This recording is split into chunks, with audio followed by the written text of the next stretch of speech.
पहुँचे थे। और हाँ, उषा मैम है, प्रीति मैम है, मैं भी हूँ।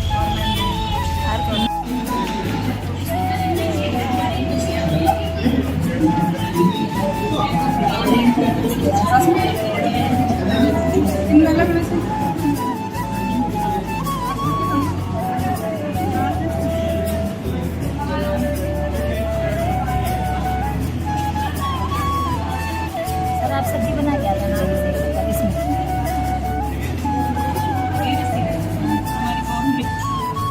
हमारी वीडियो तो बना रहे हो। मैंने पहले सबका ध्यान दिया।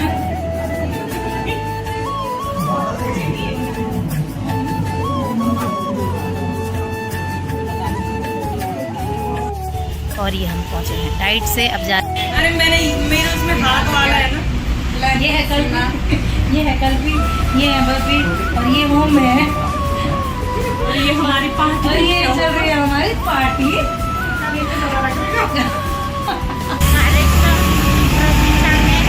बबली मैम है, सुमन मैम है, अनीता मैम और रजनी मैम है। हम पांचों होटल में रुके हुए थे और हम निकल चुके हैं।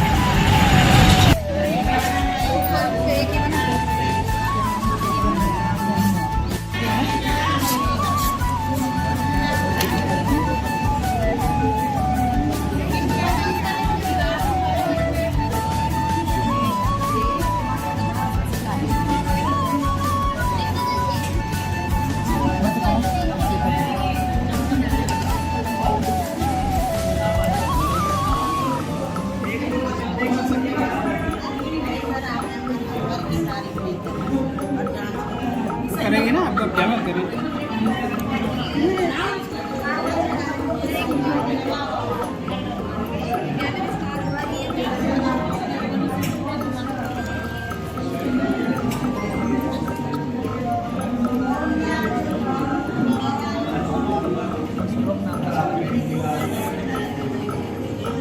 हमारी शिवार पत्रिका का शीर्षक है सुबेर और इसका ये प्रथम अंक है। और आज जो हमने टॉपिक लिया हुआ है वो है मेरी पृथ्वी मेरी पहचान।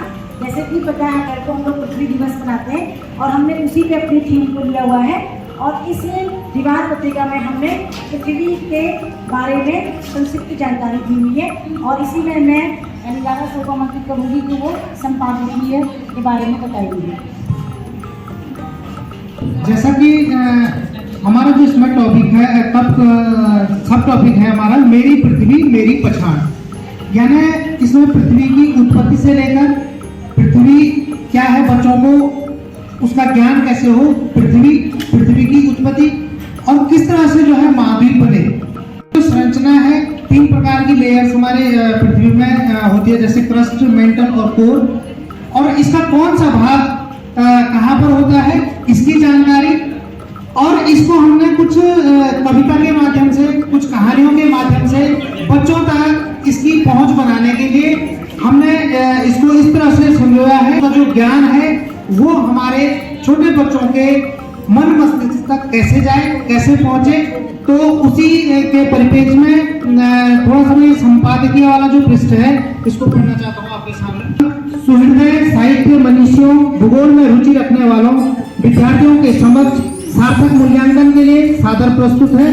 भूगोल प्रेमियों, शिक्षकों एवं विद्यार्थियों के उत्साहवर्धन, सहभागिता, नई ऊर्जा संचरित करने के साथ साथ इस प्रत्याशा के साथ जागृत कर रही है। और यह प्रत्याशा विश्वास में तब प्रतीत होती है जब विद्यालय का प्रत्येक छात्र पृथ्वी, उसका इतिहास, पृथ्वी की उत्पत्ति, महाद्वीपों का निर्माण, देशों की समझ, पृथ्वी की परतें, जीव जंतुओं, पेड़ पौधों की स्थिति को अनुभव कर बड़े ही सरल शब्दों में अभिव्यक्त करता है। संभव है उक्त पत्रिका में कतिपय त्रुटियां हो, किंतु उक्त पत्रिका का निर्माण और बच्चों की बीमारियां मन को अभिभूत कर देती है। सार्थक दिशा निर्देश की आकांक्षा के साथ हम ग्रुप नंबर 4 राजकीय प्राथमिक विद्यालय पटना से पृथ्वी के ऊपर मैं एक कविता प्रस्तुत कर रही हूँ। माटी से ही जन्म हुआ है, माटी में ही मिल जाना है, पृथ्वी से ही जीवन अपना, पृथ्वी पर ही सजे सब सपना। सब जीव जंतु धरती पर रहते, गंगा यमुना यहीं पर बहती। सब्जी और फल यहाँ ही उगती, धन फसल यहाँ की उपजी। धरती माँ की देख रेख का हमको कर्ज निभाना है, माटी से ही जन्म हुआ है, माटी में ही मिल जाना है। धन्यवाद।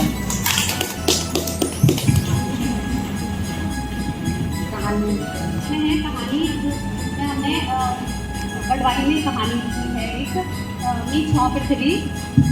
तो इसमें लिखा है कि मी छौ पृथ्वी और आज आप मैंने अपनी कहानी सुनाना छो।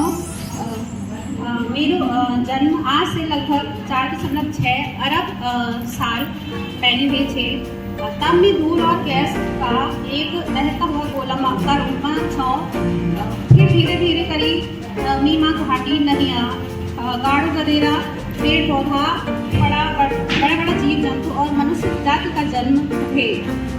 तब मैं बड़ो खुश हूँ कि हमारी हरी भरी घास नदी गाढ़ गदेरा समुद्र पशु पक्षी की कलकलाहट मीमा होने लगी। पर धीरे धीरे समय बीतने रहे, मनुष्य का मस्तिष्क और जिज्ञासा इतना विकसित रहेगी। उन्नीतें खोदन सुरंग बढ़ाण पेड़ पौधा लगाण मील फैक्ट्री बढ़ाना शुरू कर दे। मेरी चिंता कर्या बगैर बहुत सा इन्हीं वैज्ञानिक आविष्कार कर दे कि मैं दुख परेशानी पीड़ा का अलावा कुछ ना मिली। अब ये दुख परेशानी का कारण बूढ़ी बेगियों का बाहर नहीं उठे सकूँ छो। अगर यूँ सब पर रोग न लगी तो मैं जल्दी नष्ट हो जालू। तुम लोग जरूर कोशिश करें आपकी अपनी पृथ्वी।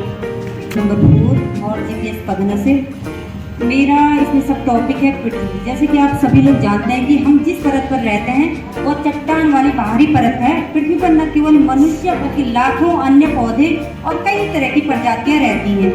पृथ्वी पर पानी और हवा जीवन को बनाए रखती है। पृथ्वी एकमात्र ऐसा ग्रह है जिस पर जीवन है। पृथ्वी का निर्माण 4.6 अरब साल पहले सूर्य के चारों ओर धूल और गैस के मिश्रण से हुआ था। पृथ्वी के निर्माण की प्रक्रिया निम्नवत है। करीब 4.63 बिलियन साल पहले सौरमंडल बादल और धूल से बना था, जिसे नेबुला कहा जाता था। गुरुत्वाकर्षण के कारण धूल और गैस के कणों का संघनन हुआ और धीरे धीरे पृथ्वी पर जीवन प्रारंभ हुआ। भी एक अकेला ऐसा ग्रह है जहाँ पर भी जीवन है, लेकिन हमारी कुछ गलतियों की वजह से हम अपनी पृथ्वी को बहुत नुकसान पहुँचा रहे हैं। इसलिए हमें ऐसा करने से रोकना होगा। बहुत अधिक से अधिक मात्रा में वृक्ष लगाने होंगे और अपनी पृथ्वी को बचाना होगा। से हमारा नमस्कार, हमारे छात्रों पास से तो हमारा जो ये विवाह पत्रिका निर्माण का टॉपिक था मेरू। आप सभी लोग जानते हैं वो, ताकि बच्चा बचपन से ही अपनी संस्कृति के बारे में, अपने इतिहास के बारे में, अपने आसपास के बारे में जान सके। तो इसके लिए सर्वप्रथम जो हमारा खान पान है, हमारा जो पहाड़ी व्यंजन है, खान पान की व्याख्या के लिए मैं आमंत्रित करता हूँ पवित्र बहन को कि आप इस संदर्भ में जानकारी देंगे। हमारी दीवार पत्रिका में हमने अलग अलग सब टॉपिक लिए हैं, उसमें से एक टॉपिक है खान पान। तो हमारे यहाँ जो पारंपरिक खान पान या पकवान बनते हैं, शहरों में तो खैर नहीं बनते अभी, लेकिन गांव में अभी भी शादी ब्याह या किसी विशेष अवसर पर अभी भी बनाए जाते हैं। तो उनको हमने एक पहेली के रूप में रखा हुआ है। तो मैं पहेली पूछती हूँ आप लोगों को, आप उसका उत्तर दीजिएगा। गुड़ और आटे का मेल हो, सौंफ नारियल सूजी संग तेल हो, लकड़ी के छापों की छपार, समोड़ की वो पहली मुलाकात।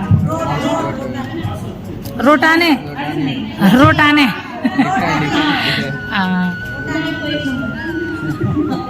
दूसरी पहेली है, भीगे चावल को कूटा जाता, गुड़ के संग पाक है बनता, शादी ब्याह की है शुरुआत, या मीठा पकवान है। हाँ ये ठीक है। हाँ आप हाथ में लगा शरीर झजरोलू, कांडा मेरा गात पर कहना, चिंता थोड़ी आग में फूकी, चलुल साग घास में पकी। कनाली का साग, हाँ जो पकाया जाता है, ठीक है। गोल मटोल और रंग चहरियों, फल भुजी अचार भी बढ़ूं, चैला मेला लड्डू अषाढ़ में मैं पकड़ू, पक के स्वाद शहद जन लगू। गोल बटोल और रंग चुहरियों, ठीक है, फल भूजी अचार भी बढ़ू, चैता मेला लड्डू अषाढ़ में पकड़ू और पक के साथ शहद जन लगू। तो जैसे सब्जी भी बनती है, हाँ, पक के मीठा भी होता है, आप सबने खाया भी होगा। हाँ जी, बहुत जल्दी बोला।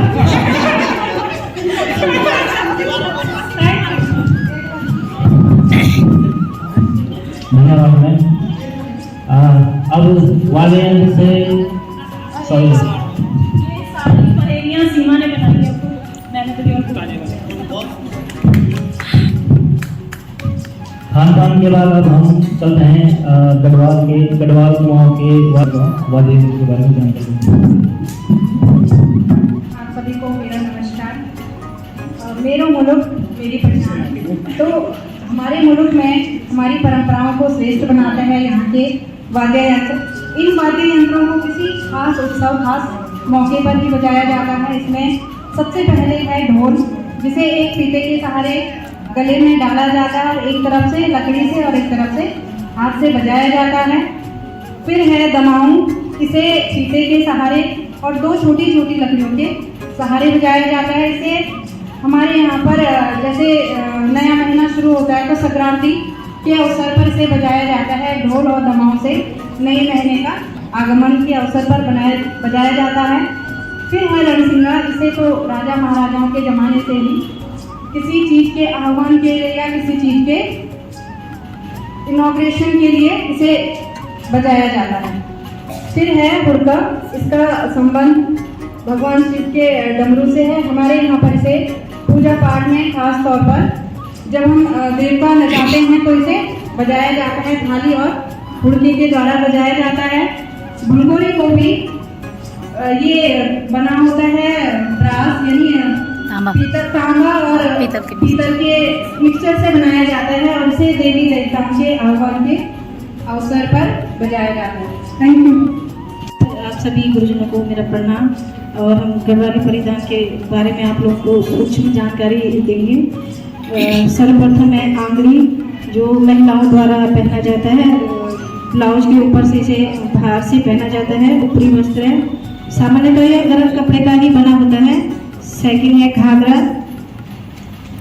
कमर में बांधे जाने वाले घाघरा कमर में बांधे जाने वाले इस घेरदार वस्त्र को महिलाएं पहनती हैं। ग्रामीण परिवेश का यह वस्त्र 7 पल्ले या 9 पल्ले का ही बना होता है। तीसरा है धोती, महिलाओं की परंपरागत पोशाक है जो नारकी व सूती की कपड़े की होती है। इसमें मुख्य तौर पर इन पर बूंदेदार डिजाइन रहती थी। और नेक्स्ट फतई, इसे यहाँ जाकर वास्केट या नाम से भी जाना जाता है। फतई गरम व सूती दोनों तरह के कपड़ों से बनती है। कुमाऊं गढ़वाल में इसे पुरुष, जबकि जौनसार में इसे दोनों समान रूप से पहनते हैं। और नेक्स्ट सुरार, यह पहचानने का ही एक प्रयास है। परंपरागत सलवार, आज के रूप में पैजामा इसे कहा जाता है। यह अधिक चौड़ा रहता है। यह गर्म और सूती दोनों तरह के कपड़ों से बनाया जाता है। मेरे मुल्क के क्रम में अब काफ़ी जानकारी आपको प्राप्त हो चुकी होंगी और इसी क्रम में मैं आगे आभूषणों की ओर चलता हूँ।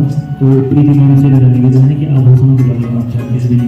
मेरी पहचान में आगे हम क्रम में पढ़ते हैं। हमारे आभूषण जो गढ़वाल और कुमाऊं के आभूषण हैं और जो विलुप्त हो रहे हैं, मुख्यतः हमने उन्हीं को दर्शाया है कि जो अब विलुप्त हो चुके हैं कौन कौन से आभूषण हैं।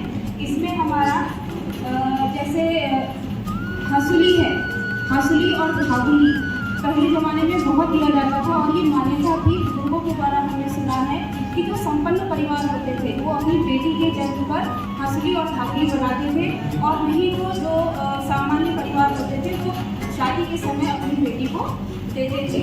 ऐसे ही टीका, मांग टीका जिसको हम फूल माला भी कहते हैं, शीश मुख्यतः शादी या उत्सवों के दौरान व्रत को पहना जाता है।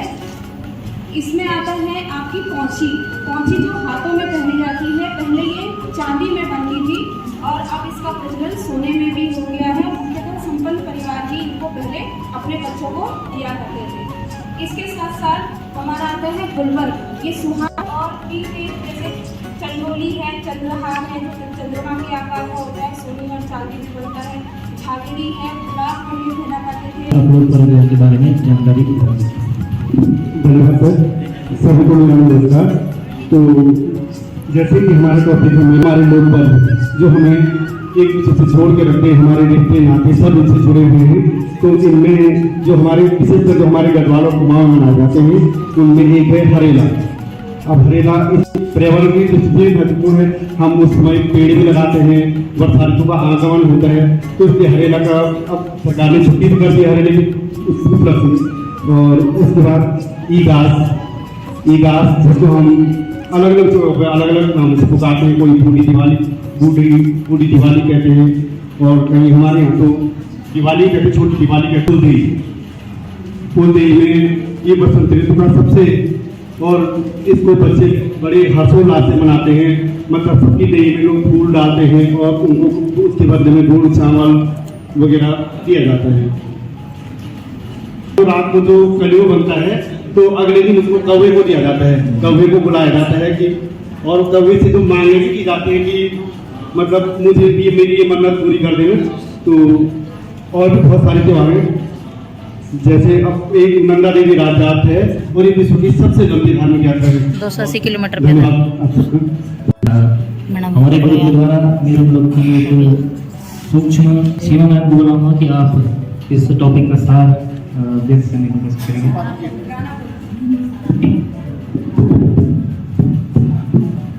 आप सभी को मेरा प्रणाम। मेरे मुल्क में जो हमारा पहला था जिसमें खान पान का, उस पर ही कविता है। उत्तराखंडी रसोड़ों को अपनो रिवाज, ये उसका जो है टॉपिक है। गौथा को खानो भट्टे की चुखानी, छंचेड़ी कपली चौसा मोले की ठिचोड़ी, पिलाओ को पैंतोड़ पातू फूल की पटोड़ी, लिमड़ा को थड़ा की भुजी उत्तराखंडी रसोड़ी। भुट्टाजा चूड़ा भुगनों को स्वाद, उत्तराखंडी रसोई को अलग अंदाज। भंजीरा तिल और अल्मोड़ा की चटनी, बुरास खटेरे मोड़ी की चटनी, सिलोटा को पीछू लूण को स्वाद, उत्तराखंडी रसोड़ों को अपनो रिवाज। बहुत बढ़िया, धन्यवाद मैम। तो ये छोटी सी प्रस्तुति। ठंडा ठंडा जल बरसा, आरे बादल ठंडा ठंडा जल बरसा। बादल तू पूरब से आ, बादल तू पूरब से आ, बादल तू पश्चिम से आ, बादल तू पश्चिम से आ, बादल तू उत्तर से आ, बादल तू दक्षिण से आ, बादल तू दक्षिण से आ। आरे बादल आरे आरे बादल आरे ठंडा जल बरसा। उसके विषय के प्रति तो ये कार्टूनिस्ट में सबसे महत्वपूर्ण भूमिका निभाता है। सबसे आधे बच्चों को पूछो कि कौन सा कार्टून सिंचैन और डोरेमोन, बशर्ते ये थोड़ा बच्चों को बिगाड़, इनकी जो लैंग्वेज होती है कभी कभी ना तो थोड़ा गड़बड़ होती है, मगर हमने ले जाना है इसे क्यों चमत्कारी है। जो ये चीज करेंगे और तुरंत वो जो है कर देंगे। तो इन्हीं कार्टूनों से बच्चों की हम कल्पनाशीलता करेंगे, शब्द दिखते। इसमें छोटी सी एक कहानी बने, कार्टून तो पूरे नहीं बनाए, 2 ही बनाए, पर एक छोटी सी कहानी जोड़ी है कि जो चिड़िया है, जो बच्चा है वो भी क्या है, चिड़िया। हमारे यहाँ क्या है, घोंसला। तो आएगा उसको हम भी सिखाएंगे, मार्गदर्शक तो हम ही उसके। तो हम एक प्रयास करेंगे कि उस घोंसले से उसको बाहर निकालना, यानी हम उसको गतिविधियों में ले जाना, सीखने सिखाने की प्रक्रिया में उसको क्या करना है, ले जाना है। ये चीज इसमें जुड़ी है, तो धीरे धीरे जोर लगाएगा तो फुदकता रहेगा। बच्चा भी वो कार्टून के प्रॉब्लम हमारे यहाँ क्या करता है, फुदकता ही रहता है। थोड़ा सा मैं इसको पढ़ देता हूँ। छोटी आंखें बड़े सपने, सचमुच जो सपने लेके आता है, जो हम करेंगे, जो बड़े भैया करेंगे, अन्य लोग करेंगे, वो उसको क्या करने का प्रयास करता है। कई बच्चे देखा होगा, कोई बच्चे की तरह जिस बड़े सपने, रंगों की भरी दुनिया अपनी, किसी को भाता चंदा मामा, किसी को भाती कितने रंगी। तो हम उसको उनकी प्यारी बातें, गाने गुनगुनाने की धुन, हर दिन नया कुछ सीखना, जैसे खिलता हुआ कोई गुलशन। तो इनके माध्यम पता है स्कूल में सभी जगह पे या फिर घरों पे भी बच्चे जब भी उन्हें फ्री टाइम मिलता है वो खेलने लग जाते हैं। ऐसे ही मैंने खेल के बारे में लिखा है, जो बच्चे अधिकतर स्कूल में खेलना पसंद करते हैं खो खो। इससे क्या होता है कि बच्चों का शारीरिक विकास तो होता ही है, फिजिकल एक्टिविटी भी होती है, जिससे बच्चा स्वस्थ रहता है। और इस खेल का एक और पॉजिटिव पॉइंट है कि ये एकाग्रता पे थोड़ा सा बच्चों को फोकस रखता है, क्योंकि बच्चे जो है मेंटली थोड़ा एकाग्र हैं, क्योंकि वो फोकस वाला गेम है। क्योंकि जब भी हम देखते हैं कि बच्चे जब बीच में बैठे होते हैं, सामने वाला भागा होता है, तो उसे पकड़ने के लिए वो कहाँ पे कट मारेगा, उसके लिए वो फोकस रहते हैं उस चीज़ के ऊपर। तो ये कहते हैं उनको मेंटली थोड़ा सा वो फोकस रहने पे भी उससे काम करता है। सभी को मेरा प्यार भरा नमस्कार। मैं दीपक जुगरान राजकीय प्राथमिक विद्यालय में जाऊँ, तो वो पहले सपना देख रहा है कि रात को वो अपने छत में जा रहा है और आसमान की तरफ देख रहा है तो स्टार चमक रहे हैं, तारे चमक रहे हैं, चंद्रमा चमक रहा है। तो वह उन टिमटिमाते तारों को गिन रहा है और उसको देख रहा है, तो वो सोच रहा है काश में भी एक उस अंतरिक्ष में जाकर और अंतरिक्ष यात्री बन जाती। तो मैंने एक सपना देखा कि मैं अंतरिक्ष में गया, मैं रॉकेट में बैठा हूँ और रॉकेट आसमान की ऊंचाई में उड़ रहा है। वहाँ बहुत से तारे थे जो टिम-टिम चमक रहे थे। मैंने चांद को बहुत सफेद और सुंदर था। मैंने पृथ्वी को ऊपर से देखा, वह नीली और हरी दिखाई दी। मैंने अंतरिक्ष में महसूस किया मैं बहुत हल्का हो गया हूँ।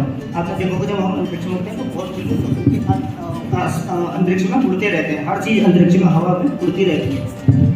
और मुझे अंतरिक्ष बहुत ही सुंदर जगह है, वहाँ जाकर मुझे बहुत अच्छा लगा, इसलिए मैंने एक कविता लिखा है। छोटे बच्चे की तरह छोटा बच्चा लिखा है उसको, चम चम चम चम चमक रहे हैं, दम दम दम दमक रहे हैं, आसमान में नन्हे तारे कितने सुंदर कितने प्यारे, कभी बादलों में छुप जाते ताका झांकी करते तारे, हमको अपने पास बुलाते टिम टिम टिम टिम करते तारे, सूरज दादा के जाते ही सूरज दादा के आते ही झूमंतर हो जाते तारे, चले गगन से नीले गगन से ऊपर चला, तारों की थी भीड़ वहाँ, चांद मुस्काया देख मुझे वहाँ, धरती दिखी नन्ही सी गोल जैसे हो एक चमकता गोलमोल, सूरज बीता दूर कहीं उसकी किरणें फैली थी यही। धन्यवाद।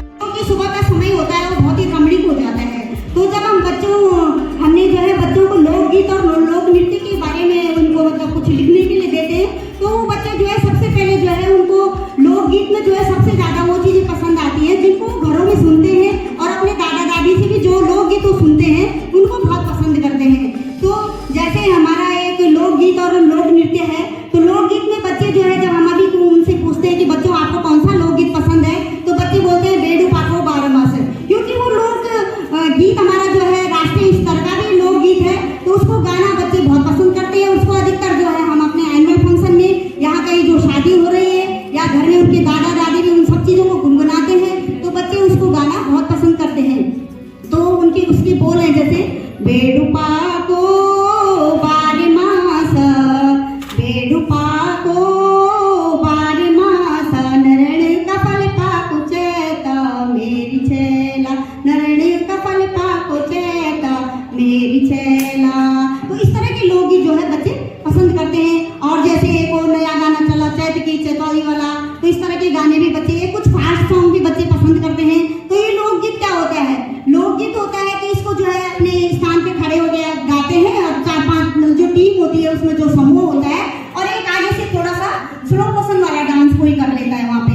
और जो लोक नृत्य है उसके बारे में क्या होता है कि लोक नृत्य होता है जैसे कि फास्ट सॉन्ग हो गए, जैसे झूलेला हो गया, छाछड़ी हो गया, और हमारे लोक नृत्य में जो है अन्य राज्यों के लोक नृत्य होते हैं, जैसे पंजाबी लोक नृत्य हो गया और असमी हो गया। इस तरह के सारे लोक नृत्य जो है बच्चे करते हैं, बहुत मजे से करते हैं। और हमारे स्कूल में तो हर साल एनुअल फंक्शन होता है, हर रोज हर साल में एक बार एनुअल फंक्शन होता है।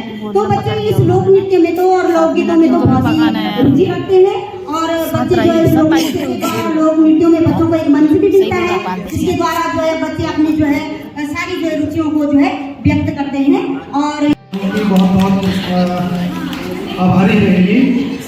इस मासिक पत्रिका का जो हमारा नाम हम सब लोगों ने बहुत विचार विमर्श के बाद जो निकला है वो है बोध, और इसके लिए हमने शीर्षक दिया है स्वच्छता की ओर। तो ये टॉपिक हमारा लेने का जो मेन उद्देश्य था, क्योंकि हम सब लोग में से अधिकतर लोग ग्रामीण परिवेश के ध्यान में कार्यरत हैं, तो स्वच्छता भी हमारे लिए बहुत बड़े चैलेंजों में से एक हो जाता है। तो इसलिए हमने इस टॉपिक को चुना हुआ है। और आगे के प्रक्रिया के लिए मैं आमंत्रित करूंगा संपादकीय के लिए घड़िया जी को। सभी को मेरा नमस्कार। मैं ज़्यादा फॉर्मेलिटी में करते हुए सीधा संपादकीय का आता हूँ। और जो हमने इस बोध पत्रिका के स्वच्छता की ओर जो हमने प्रथम अंक का प्रकाशन किया है, उसका संपादकीय पढ़ता हूँ।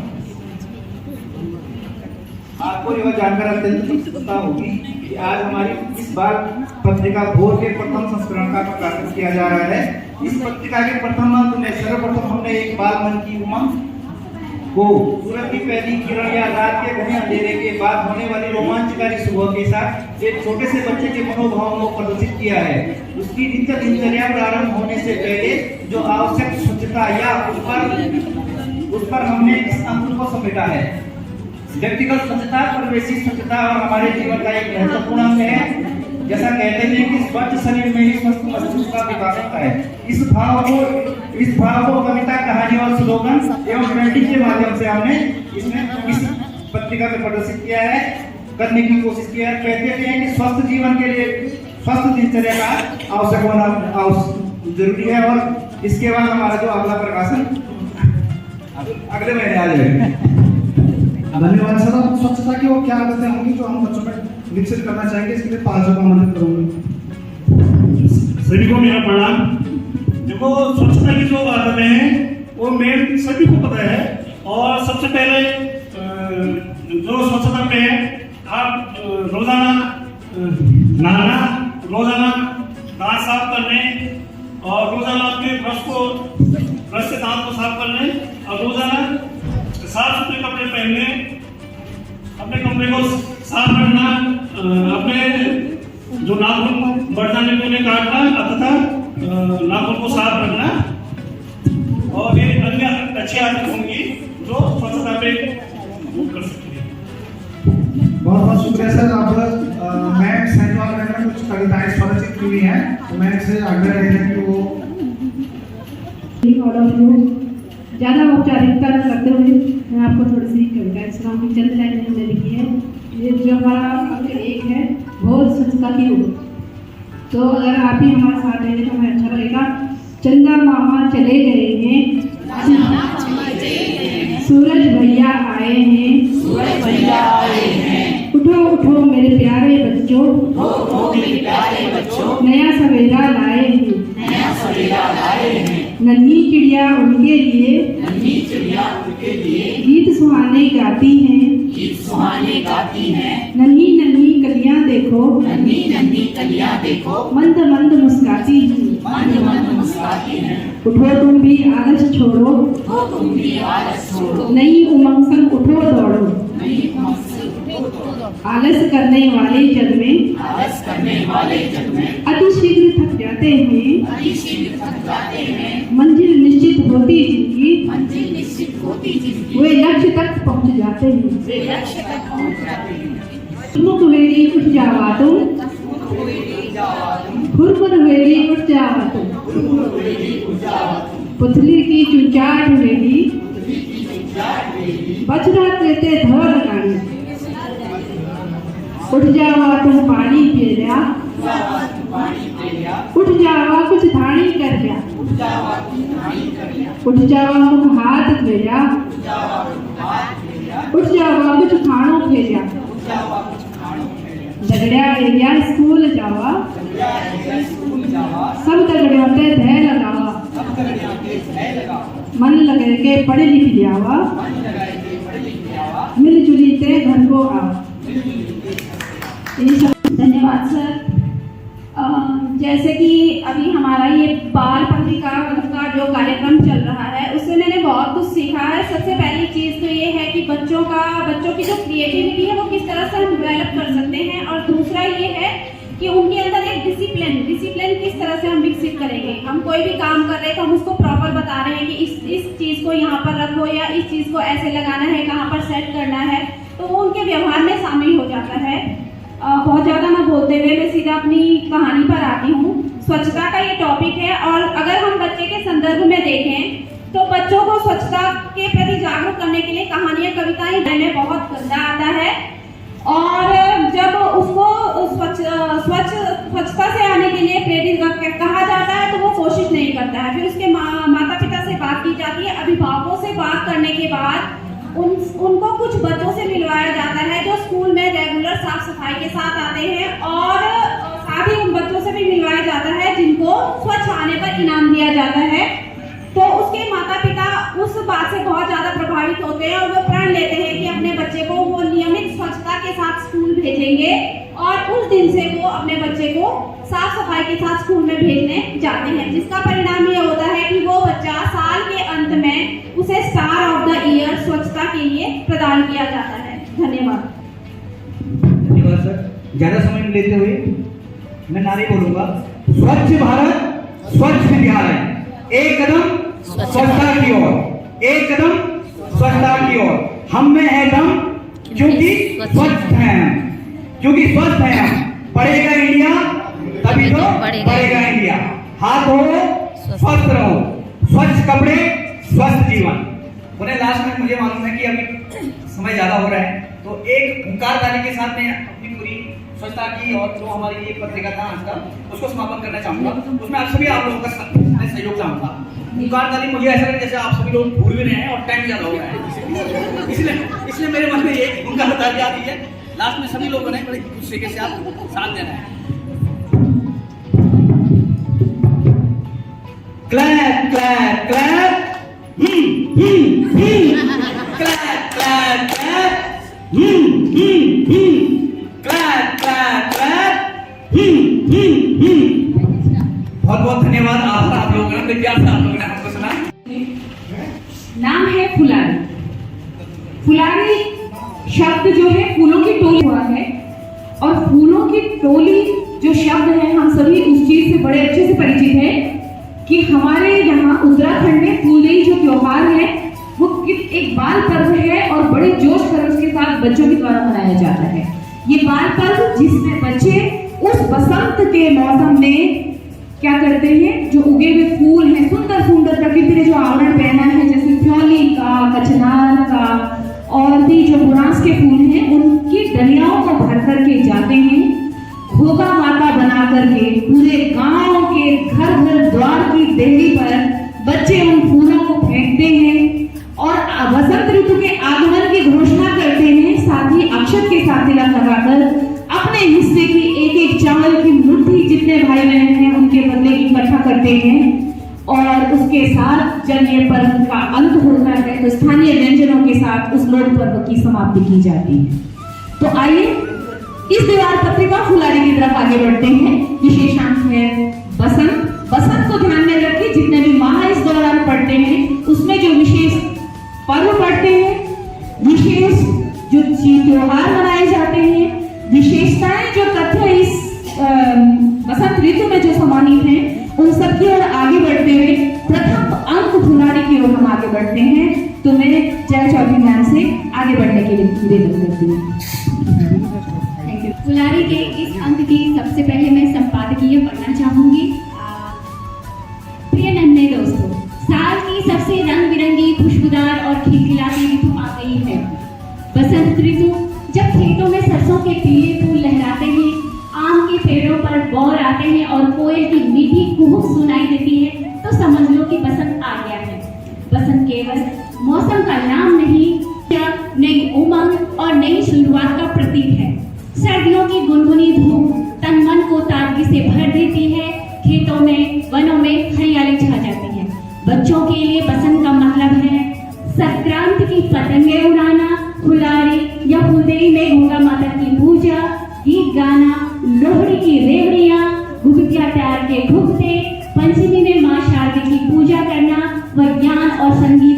जान लेना। इस अंक में आपको बसंत ऋतु पर इस त्योहार के मध्य मनाए जाने वाले मजेदार त्योहार, लोक भाषा की कविताएं, कहानियां, दिवस मिले और लेख मिलेंगे। तो तैयार हो जाइए इस पीले पीले मौसम को और भी रंगीन बनाने के लिए। बसंत आए, खुशियां लाए, आपकी अपनी दीदी। अंक को आगे ऐसे हे डगरिया साड़ियों बसंत ऐगे, जिगड़ू मा सबू बुढ़ियाई लेगे। धरती रंग बिरंगी साड़ी पहनी, चुनरी फूलों की सजी धजी लेगे। ए डगरिया साड़ियों बसंत ऐगे, भोरा मारा गीत छनगाना, चपली घुगती कुंगली को पर चुप झांकड़ी, कफू हिलास तिंदर सारणी, मौज भुगतिया उतरणी मकरणी गे। हे डगरिया साड़ियों बसंत ऐगे। Thank you so much.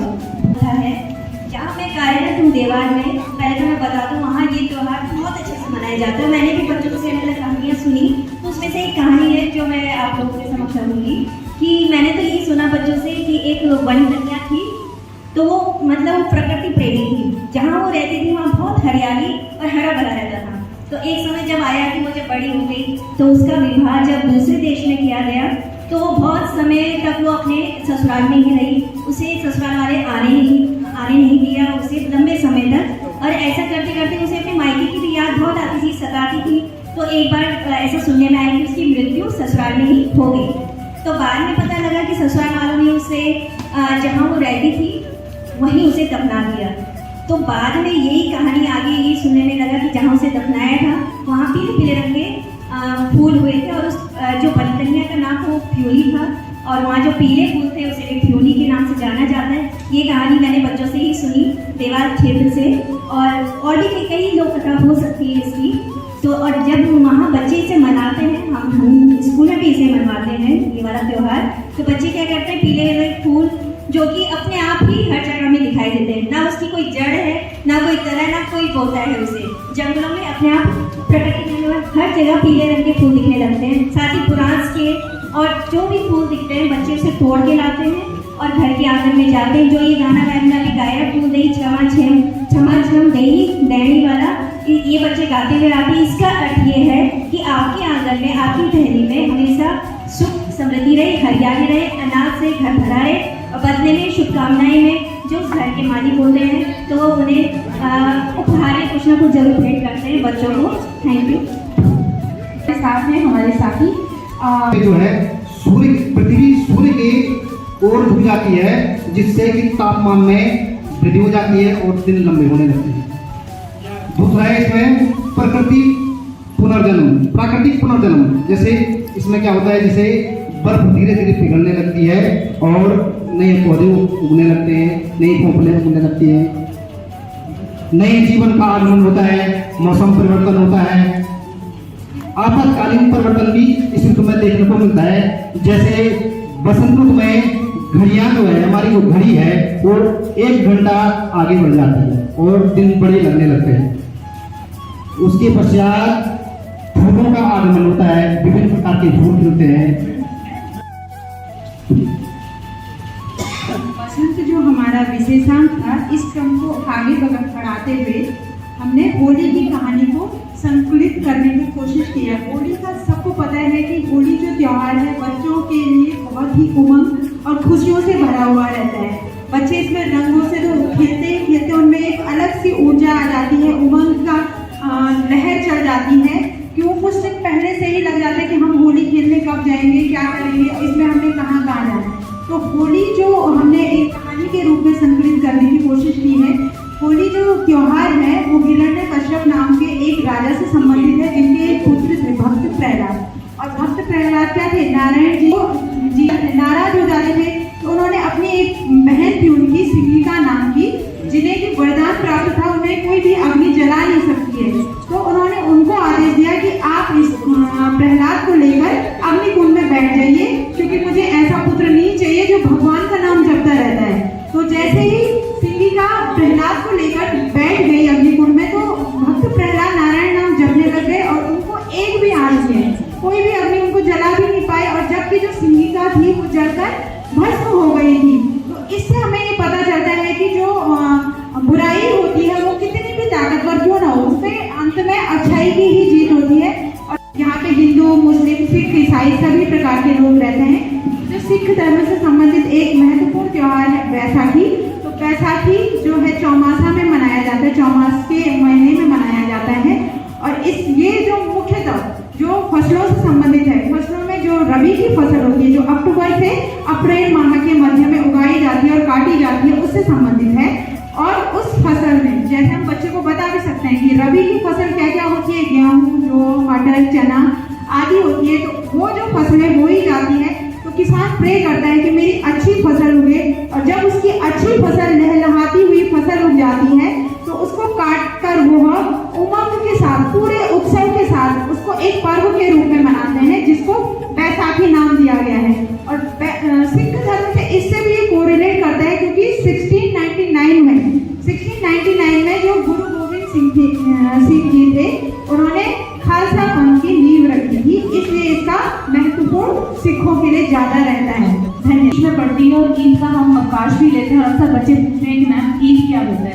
हमारे तो छोटे छोटे नन्हे बच्चे ये भी पूछते हैं, हम तो कभी ईद नहीं मनाते। तब उन्हें धर्मों की जानकारी दी गई, धर्म विशेष के त्योहारों की जानकारी दी गई और बच्चों ने उसे रोचकता से सुना भी। उस संबंध में जो चित्र थे हमने उनसे अंकित भी करवाए हैं। और साथ में एक बड़ा विशेष है, कुछ चीजें रेड जो विलुप्ति की कगार पे वो रेड डाटा बुक में अंकित की जाती हैं। ये आप सभी को ज्ञात भी है। और उसमें हमारे क्षेत्र में जो पाई जाने वाली एक बहुत सुंदर सी पक्षी है गौरैया, घिंडुड़ी आज विलुप्ति की कगार पे है। थोड़ा ऊंचे पर्वतीय क्षेत्रों में पाई जाने वाली एक पक्षी है जो आज संरक्षण की बहुत मोहताज है। हमारे विद्यालय में 1100 रुपए के 8-10 बॉक्सेस खरीदे हैं उनके लिए और लगाए हैं। आदरणीय पीओ सर ने भी उसको सराहा और 2-3 जगह उन्होंने ये भी वादा किया कि वो अपने ऑफिस में उसको लगाएंगे। अभी लगा नहीं है वैसे। और इसी क्रम में मैं अपने नवनियुक्त साथी आदरणीय संदीप पुरोहित जी को इस बारे में आगे की। मैम आपका धन्यवाद और सभी को मेरा प्यार भरा नमस्कार।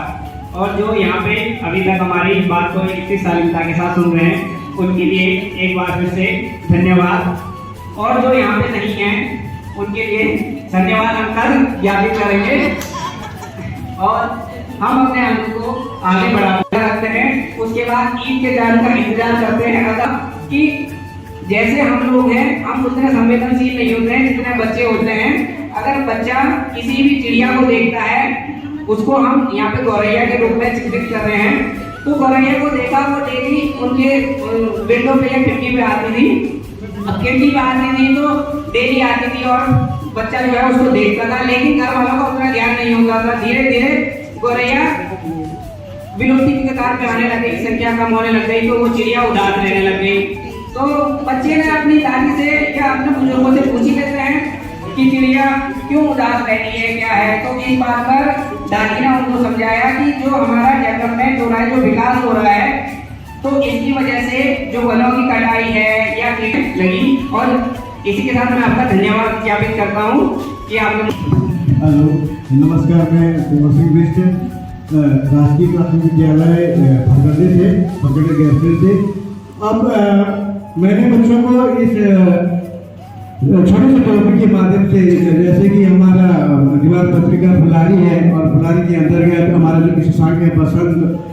और आजकल आपको पता है कि बसंत ऋतु का त्यौहार चल रहा है और इस बसंत ऋतु के त्यौहार के मध्य में ही मैं बच्चों को अपने इस छोटे से टॉपिक के द्वारा ये समझाना चाह रहा था कि आखिर हम इस धरती के प्राणी हैं। क्या ये धरती अगर किसी तरीके से ढंग या नष्ट हो जाए या प्रदूषित हो जाए या यहाँ का जलवायु खराब हो जाए तो क्या हमारा जीवन सफल हो पाएगा या हम इस धरती पे जीवित रह पाएंगे। तो मैंने इस माध्यम से एक छोटा सा पॉइंट लिया कि विश्व पृथ्वी दिवस, तो बच्चों को समझाने का प्रयास इसके माध्यम से किया या ये बच्चों के माध्यम से ये बिंदु निकालेंगे कि आखिर इस धरती में हमको क्या क्या चीज संरक्षित करने की आवश्यकता है और क्या कुएं, वन, जलवायु आदि आती है। यदि ये संरक्षित है तो हमारी धरती सुरक्षित है, और यदि धरती सुरक्षित है तो हम प्राणी सुरक्षित है। और इसी के साथ पांचों ग्रुपों ने अपनी अपनी प्रस्तुति दी। दीवार पत्रिका से संबंधित सभी के जो विचार थे, सभी के मन में जो भी कल्पनाएं आई हैं, वो दीवार पत्रिका पर बच्चों की तरफ से बना करके सभी ने अपने अपने विचार साझा किए हैं। आज का जो हमारा दिवस था, इसमें हमने बहुत कुछ सीखा है कि किस प्रकार से हमें दीवार पत्रिका को बनाना है, किस प्रकार से हमारा संपादकीय रहेगा, कहाँ पर नाम रखना है, कहाँ पर अंक होगा, कहाँ पर विशेषांक होगा। और इसी के साथ जो है आज के दिन की जो है समाप्ति होती है। और फिर कल हम नई दीवार पत्रिका के साथ, कल के लिए हमें टॉपिक मिला हुआ है सामाजिक मूल्य, और पांचों ग्रुपों ने सामाजिक मूल्य पर ही अपनी जो है दीवार पत्रिकाएं बनानी है। और अब कल का जो दिन है उसमें देखते हैं कि कैसे कैसी हमारी जो है पत्रिका तैयार होती है। यहाँ पर जो ये कुछ पिक्चर्स हैं वो तीनों दिनों की हैं पिक्चर्स। तो अब मिलते हैं आपसे इसके दूसरे पार्ट में। तब तक के लिए आप सभी का बहुत बहुत धन्यवाद।